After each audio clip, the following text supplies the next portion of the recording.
En Ituri, Kasereka Kamate, leader des ADF, et 2 de ses éléments capturés par les forces armées lors des opérations dans la région de Boga-Walese Vontuku, ils ont été présentés au gouverneur militaire.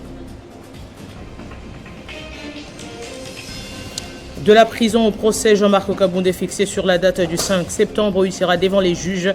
Il est accusé d'outrage au chef de l'État, au gouvernement et au Parlement.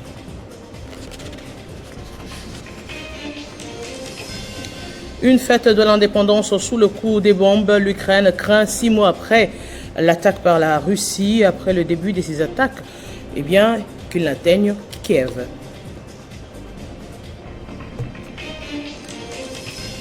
C'est confirmé, Sébastien de Sabre a signé pour 3 ans avec la RDC comme manager, sélectionneur des Léopards A, travaillé pour la réforme dans la durée de l'équipe de la RDC. C'est le ministre du Sport qui a représenté le gouvernement accompagné du président et du secrétaire général de la Fédération congolaise de football association. Bienvenue dans ce journal. L'ancien premier vice-président du bureau de l'Assemblée nationale sera face au juge près de la Cour de cassation le 5 septembre pour le début du procès poursuivi pour ses propos tenus lors du lancement de son parti politique Alliance pour le changement. Les requêtes d'accusation qui pèsent contre lui sont outrage au Parlement, outrage au gouvernement, outrage au chef de l'État, devant bénéficier d'un placement à résidence surveillée. À défaut, ce dernier est toujours à Makala, d'où il se dirigera pour la Cour de cassation. Et suite à une insécurité grandissante dans la ville de Kikwit, les médecins œuvrant dans cette ville étaient mardi dans la rue pour protester contre ce fléau qui prend de l'ascendance. Ces blouses blanches ont, dans leur mémorandum lu et déposé à l'autorité urbaine, exigent la restauration urgente de la paix dont des victimes, leur président, le docteur Aimé Vumuka. Cette marche des blouses blanches ayant commencé dans la commune de Kazamba pour chuter au bureau administratif du maire de la ville de Kikwit avait pour but de protester contre l'insécurité grandissante dans cette partie du territoire national, dont est victime le président du conseil provincial de l'ordre de médecins antenne de Kikwit, le docteur Aimé Vumuka. Calico et banderole à main, où l'on peut visiblement lire « Non à l'insécurité grandissante dans la ville de Kikwit » et soutenant le président du conseil provincial de l'ordre de médecins antenne de Kikwit. Dans leur mémorandum lu devant l'autorité urbaine, ces blouses blanches ont exigé la restauration de la paix à Kikwit ainsi que le respect des corps médicaux qui sacrifient leur vie pour sauver les patients. La ville de Kikwit en proie aux différents phénomènes qui créent la peur, le manque de tranquillité au chef de ses habitants, pour ne citer que les Koulouna. Mais plus grave encore, les bandits à main armée, faisant des victimes multiples au sein de notre communauté kikwitoise. Nous, médecins du Kwilu, nous nous levons comme un seul homme pour dire non au banditisme sous ses diverses formes dans notre ville. Oui à la sécurisation des personnes et de leurs biens. La corporation médicale exige un respect particulier à son président, ainsi qu'à l'égard de tous les médecins. Cela est surtout pour le caractère sacré de notre métier. Il s'est de préciser que cette action intervient quelques jours après l'assassinat de l'abbé Godefroy Pembele, suivi de l'agression du président provincial du Conseil de l'ordre de médecins du Kwilu, le docteur Aimé Vumuka, qui fut à son tour victime d'une attaque nocturne des hommes en uniforme non identifiés la nuit du 18 au 19 août 2022, où ces malfrats avaient reçu à emporter ses biens, des valeurs. J'ai annoncé un titre, un leader ADF et 2 autres éléments de ce mouvement terroriste capturés par les forces armées lors des opérations dans la région de Boga-Walese Vontuku, au sud d'Ituri, ont été présentés au gouverneur militaire de l'Ituri hier mardi. Une action saluée par les parlementaires présents au cours de cette cérémonie. L'action menée par les forces armées est à la hauteur des attentes de la population de l'Ituri. Un leader des ADF capturé avec plusieurs effets militaires à Kandoyi, dans la chefferie de Walese Vonkutu, au sud du Rumu, et 2 autres éléments de ces mouvements terroristes appréhendés dans la région de Boga lors des opérations ont été présentés ce mardi au gouverneur militaire de l'Ituri. Ces chefs rebelles et ces éléments opérés aux abords de la rivière Ituri, a dit le lieutenant Jules Ngongo, porte porte-parole de FARDC en Ituri. Les éléments sous vos commandements ont mené les opérations de fouille dans la zone et ils ont mis la main sur messieurs autoproclamés Général Kasereka Kamate Germain. Vous savez que le pont Ituri à un certain moment était devenu le couloir de la mort, où les ADF voulaient prendre cet espace pour mener leurs actions. À chaque fois, ils font les incursions. Et lorsque nous poursuivons ces ennemis, on était deux fois surpris qu'ils ont déjà traversé de l'autre côté. Et alors, c'est grâce à ces dinghies qui constituaient en fait l'élément moteur de leurs actions. Des parlementaires élus de l'Ituri qui ont pris part à cette présentation saluent la bravoure des forces armées déterminées à éradiquer l'insécurité en Ituri. Au gouverneur militaire de l'Ituri, le lieutenant-général Luboya Kashamadjoni, de profiter de cette occasion pour appeler les groupes armés locaux favorables au processus de paix de respecter leur engagement. Dans l'actualité, Pius Mwabilo savant en guerre contre les constructeurs anarchiques, le ministre des Villes a effectué une série de visites d'inspection hier mardi dans quelques sites jugés non édificandis, c'est-à-dire impropres à la construction, du pont Makelele en passant par Bandal Sinkin jusqu'à Kintambo Hôpital. Le constat est amer pour le patron du secteur urbain et de l'immobilier qui promet des sanctions sévères. La réglementation sur les servitudes reste bafouée en République démocratique du Congo, les constructions anarchiques pilulent à travers la capitale, offrant ainsi un spectacle désolant. Il était temps pour le ministre d'État à l'urbanisme et habitat d'arrêter l'hémorragie. Pius Mwabilo fait la ronde de ces sites impropres à la construction pour constater les dégâts. Premier site, le pont Makelele à Bandalungwa. Ici, il n'y a ni lit majeur, ni lit mineur. Le cours de lit est réduit à moins de 3, voire 1 mètre. Un rétrécissement qui va sans nul doute causer les débordements au retour de la saison de pluie, causant ainsi d'énormes dégâts, voire mort d'homme. Cette anarchie mérite d'être recadrée par la loi, estime le ministre d'État. Ils ont revendu les terrains qu'ils avaient laissés alors qu'il ne peut pas exister de terrains à construire le long de cette rivière. Les lois et réglementations de l'urbanisme doivent être respectées en RDC. Deuxième étape, Bandal Sinkin, où un immeuble de 4 niveaux R+4 est en pleine construction sans aucun respect des normes urbanistiques et domaniales, un danger permanent qui guette les habitants du coin. Le constat est tragique. La suspension des travaux, c'est la première mesure. Et puis des deux, je vous ai expliqué ici que bientôt là, nous aurons un guichet unique pour l'obtention du permis de construire. À Kintambo Hôpital, vers l'hôtel Diplomate, les alentours sont insupportables, difficiles de respirer à cause de cette odeur nauséabonde qui proviennent de la morgue de l'hôpital de Kintambo. Les eaux de la rivière sont étouffées par cette falaise devenue un chantier imposant à l'image d'une jungle. Les gens construisent pêle-mêle. Ici, le problème est triple sur le plan urbanistique, écologique et sanitaire. On ne meurt pas. Je suis en train d'insister tous les jours. Le président de la République ne m'a pas mis dans ces bureaux que vous voyez pour jouer au football ou pour rigoler. C'est pour effectivement faire respecter les lois de... Pius Mwabilo est plus que déterminé à faire respecter les normes urbanistiques en République démocratique du Congo, car il y va du développement d'un pays. Depuis sa prise de fonction, le nouveau procureur général après la Cour de cassation a entamé des contacts avec plusieurs hautes personnalités. L'objectif de Firmin Vondé est de se ressourcer pour mener à bien sa mission. C'est de la bonne manière que l'homme a décidé d'entamer son mandat. Retour aux sources, juste après sa remise reprise, il a d'abord fait ses adieux à ses anciens collaborateurs à l'inspectorat général des services judiciaires et pénitentiaires. De là, Firmin Vondé a entamé un marathon auprès de ses prédécesseurs au poste de procureur général près la Cour de cassation.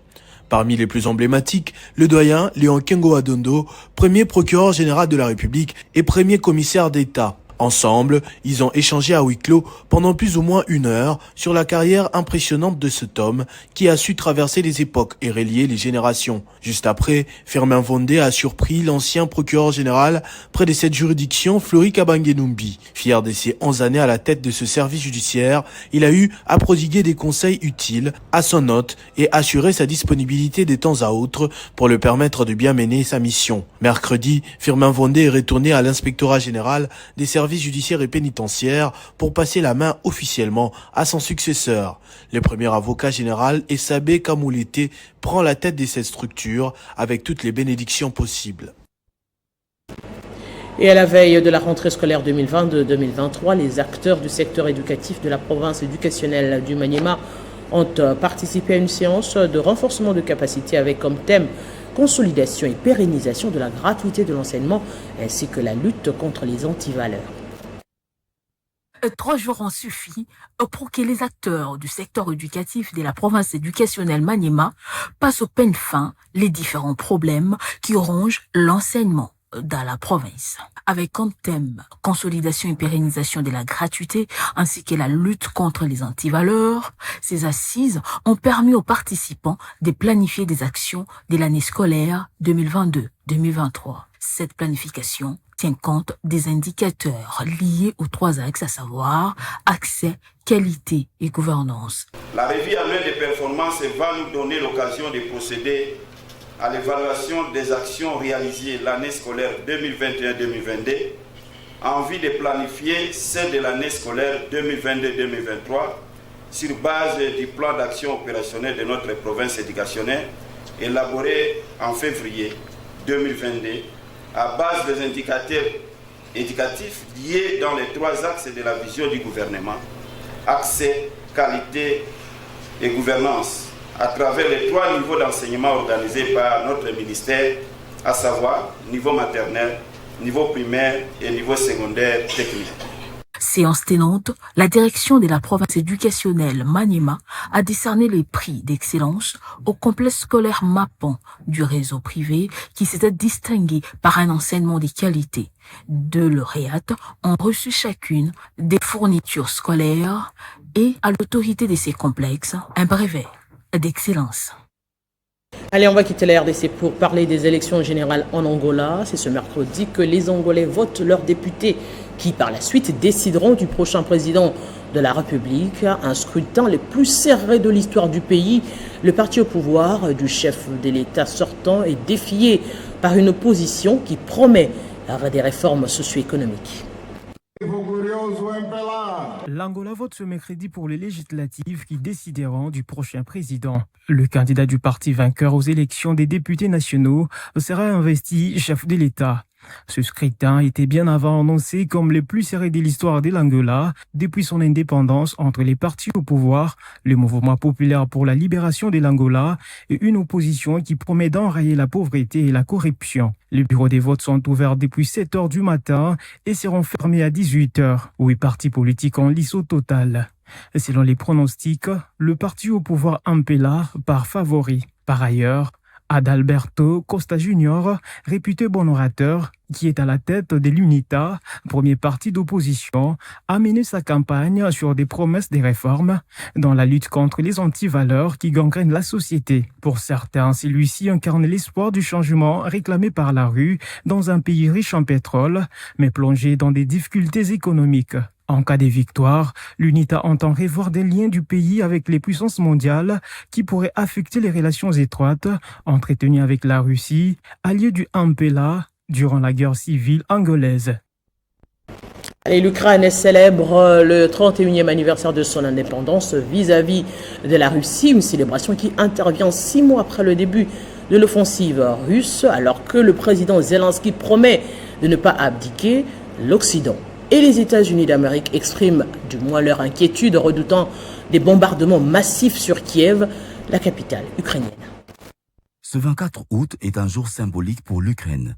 Le pays célèbre son 31e anniversaire d'indépendance qui coïncide 6 mois après, au début de l'invasion des forces russes sur le territoire ukrainien. Une célébration dans un contexte assez particulier. Un couvre-feu a été décrété depuis mardi matin dans la région de Kharkiv, à l'est du pays. Les rassemblements sont interdits jusqu'au 25 août. Une décision prise par crainte d'une attaque redoutable selon le président Zelensky qui dit craindre un acte particulièrement odieux et cruelle de la Russie à l'occasion de la fête nationale ukrainienne. Depuis hier, l'attention est sur Zaporizhzhia, ville où se trouve la plus grande centrale nucléaire de l'Europe, occupée depuis peu par l'armée russe et autour de laquelle il y a une recrudescence des combats. Selon le média de Kiev indépendante, la Russie a augmenté le nombre de porte-missiles de croisière dans la mer Noire, signe que les forces russes pourraient se préparer à lancer une attaque. Dans cette ville, à 40 km de la centrale nucléaire, les habitants se préparent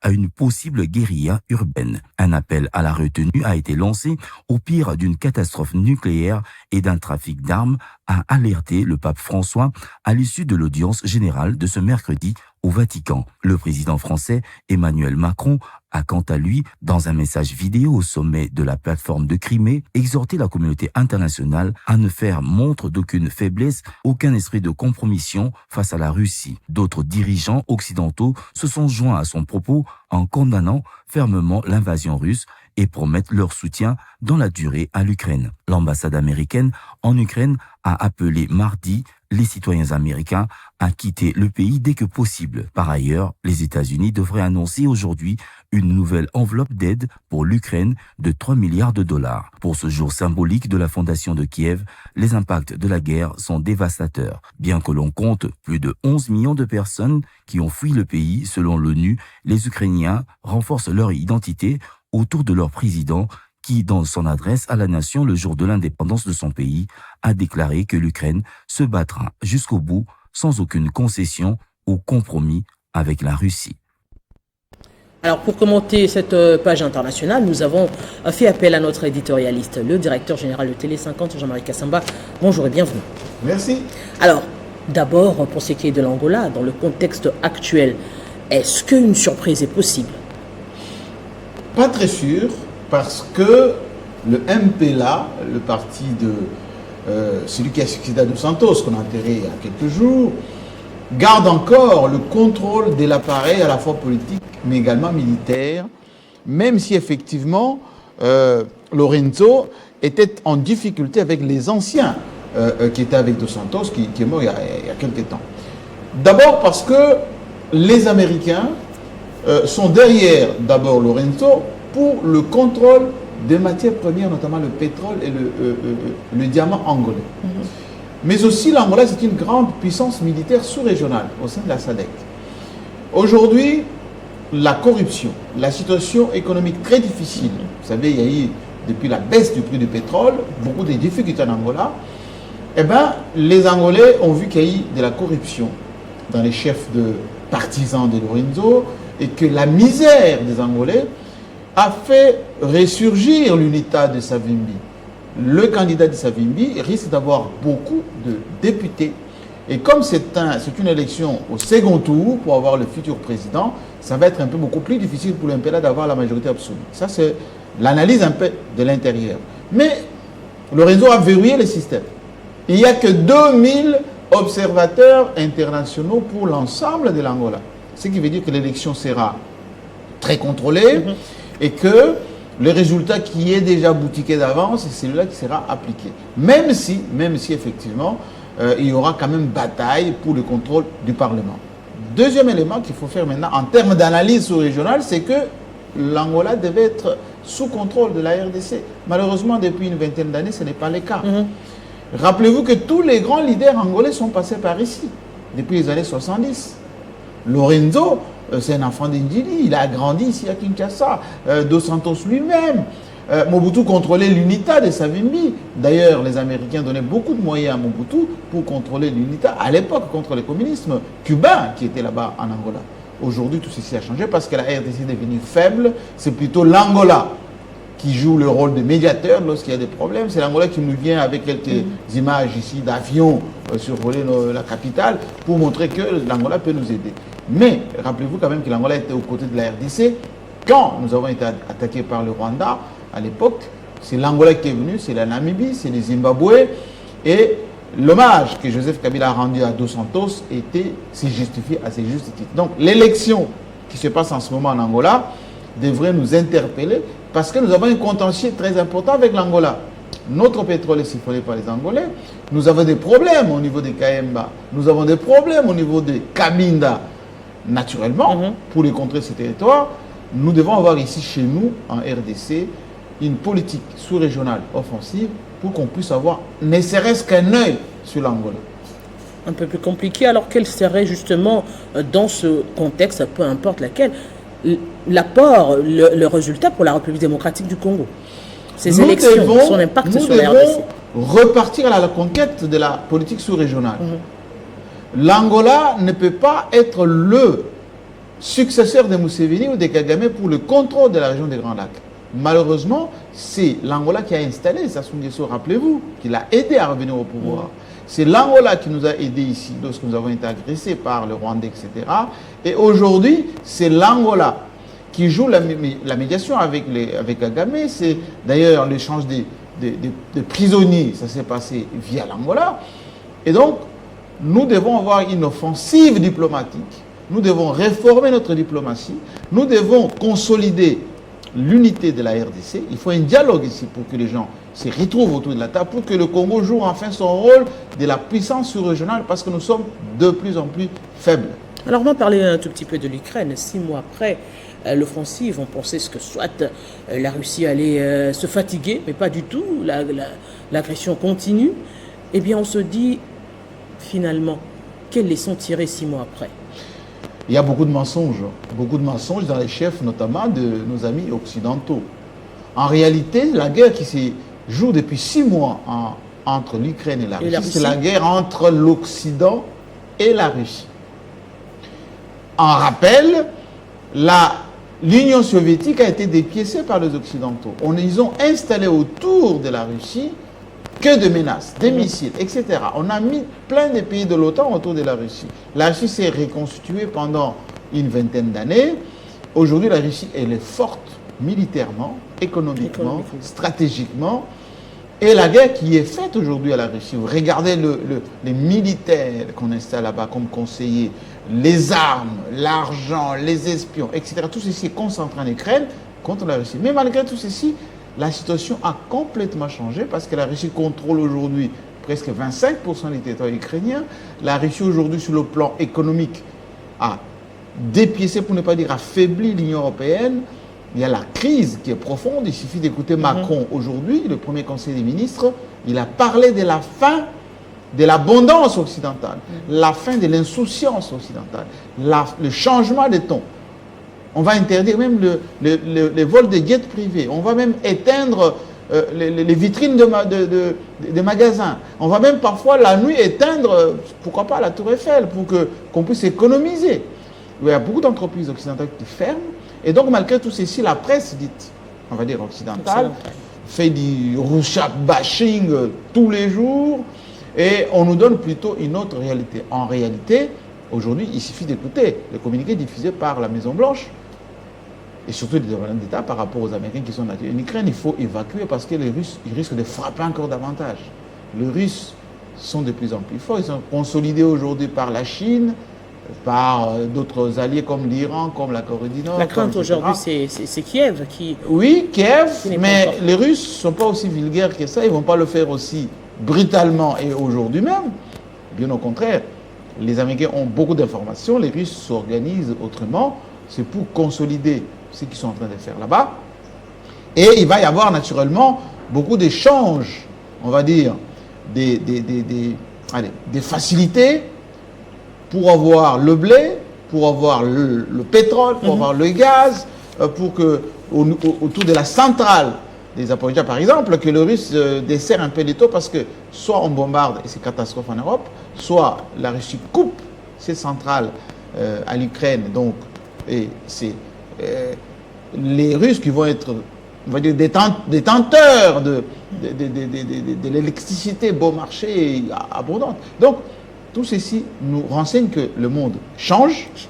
La géopolitique mondiale est en train de changer et il faut que l'Afrique change avec. Il faut que l'Afrique trouve son compte dans ce qui est en train de se faire.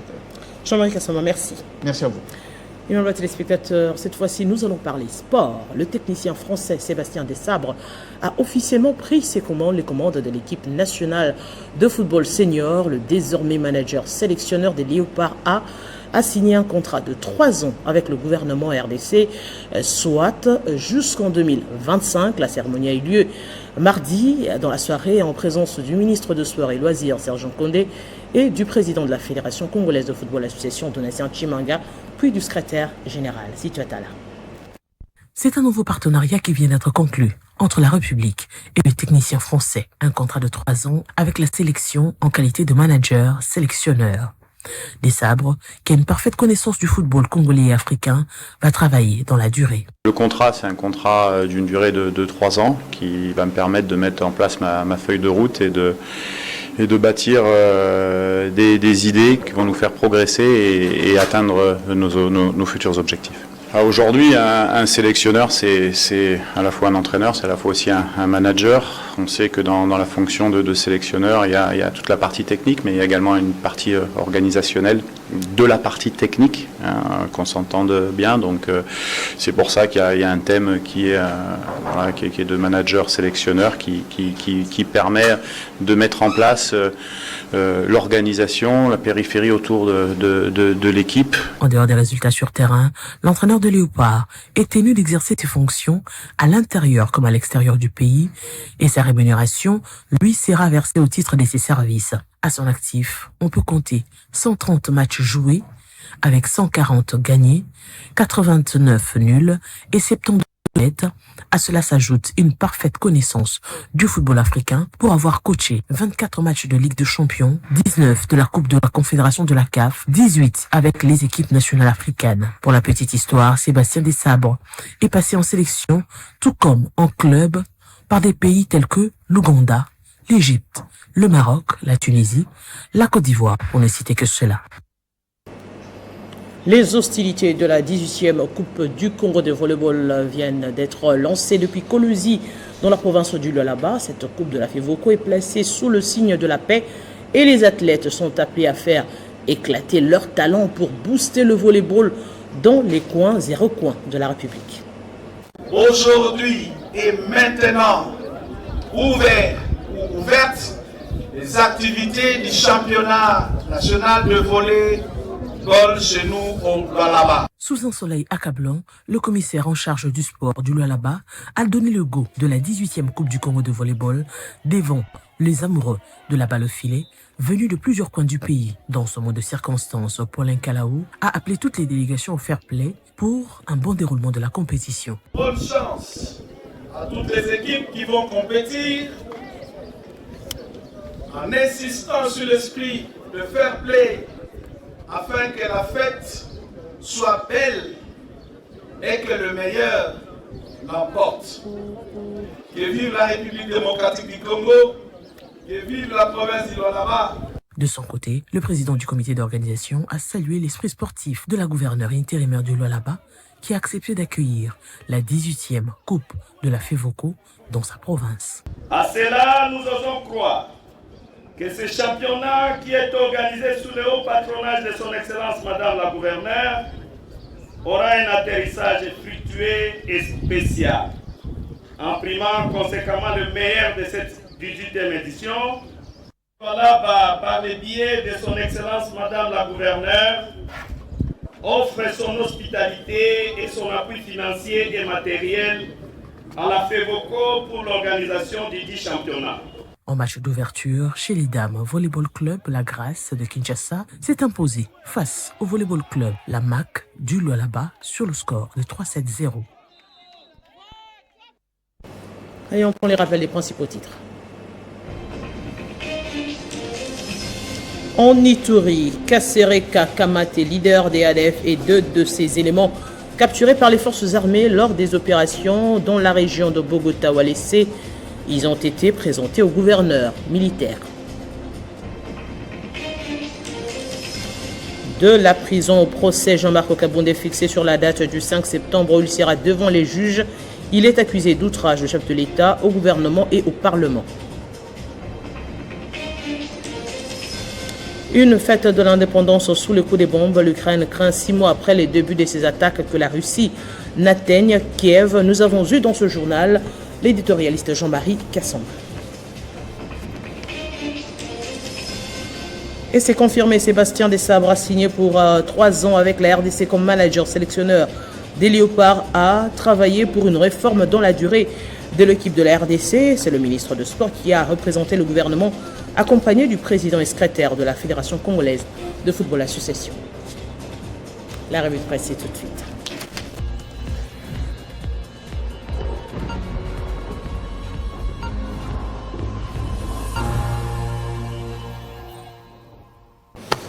Et les titres des journaux parus ce mercredi, c'est avec Christian Kalonji, à qui je dis bonjour et bienvenue.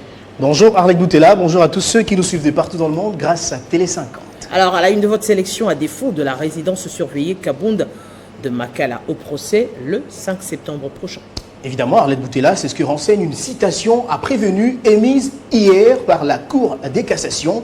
Le député national et ancien collaborateur du chef de l'État, Félix-Antoine Tshisekedi Tshilombo, va donc comparaître devant la justice pour être jugé. Rapporte 7 sur 7.cd.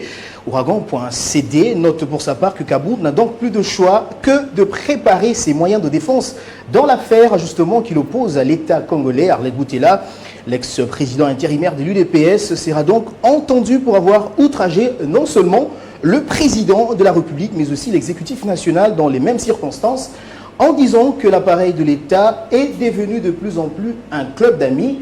Arlette Boutella, Jeune Afrique, rappelle pour sa part que c'est depuis le 22 juillet que Jean-Marc Kabound est visé par un réquisitoire du parquet général près la Cour de cassation. Il a été auditionné à 2 reprises avant d'être placé en détention à la prison centrale de Makala le 9 août dernier. Assigné en résidence surveillée depuis le 12 août sur décision de la Cour de cassation, il est malgré tout toujours détenu dans le pavillon numéro 8 de la prison de Makala. Et puis les élections générales en Angola, les enjeux sont énormes. Évidemment, ce sujet fait la une de VOA Afrique qui titre à sa une « Élections générales en Angola, le Parlement et la présidence en enjeu ». Arlette Boutella, il faut préciser qu'il s'agit ici d'un suffrage universel indirect puisque les Angolais vont élire leurs députés qui vont ensuite désigner le président de la République. Les 2 principaux partis du pouvoir au pays justement sont annoncés au coude à coude. Le président angolais João Lourenço veut briguer un nouveau mandat. Arlette Boutella, d'après Radio France Internationale, qui revient sur ce sujet. Les analystes estiment cependant qu'il s'agit de l'élection présidentielle la plus serrée depuis plus de 20 ans et qui se tient dans un contexte tout particulier de crise économique sans précédent. Arlette Boutella, les 14 millions d'Angolais vont donc décider aujourd'hui de leur avenir. Il ferait mieux de choisir les députés parce qu'en retour, ce sera le choix pour le président de la République. Alors on va aller dans le monde pour évoquer la question de l'Ukraine qui célèbre son indépendance sous une forte tension. Effectivement, il faut dire que cela fait 6 mois jour pour jour depuis que le conflit qui oppose la Russie à l'Ukraine a débuté au mois de février dernier. Pointe express.fr. L'armée russe a déjà conquis 22% du territoire ukrainien et continue d'ailleurs de poursuivre son offensive musclée, comme vous le voyez. À l'occasion de la fête nationale célébrée ce jour en Ukraine, la tension est donc extrême dans tout le pays, quelques jours après justement l'assassinat de Daria Duguna, fille de l'idéologue Alexandre Dugin. Arlette Boutella, les Occidentaux redoutent donc des représailles cruelles en ce jour symbolique. Volodymyr Zelensky avait déjà avancé samedi dernier que la Russie pourrait s'efforcer de faire quelque chose de particulièrement cruel à l'occasion de la fête nationale. Pour rappel, Arlette Boutella, la Russie a donc lancé ses opérations en Ukraine pour stopper un plan machiavélique concocté par l'OTAN. Il s'agit donc là d'une défense pure et simple de l'intégrité territoriale du pays. Et les choses bougent et les choses changent, la politique aussi et les forces également. Vous l'avez dit. Grand merci à vous, Christian Kalonji, pour cette sélection. Je vous en prie. Et mes téléspectateurs, vous l'avez compris, ce journal est complètement terminé. À tous, merci de l'avoir suivi.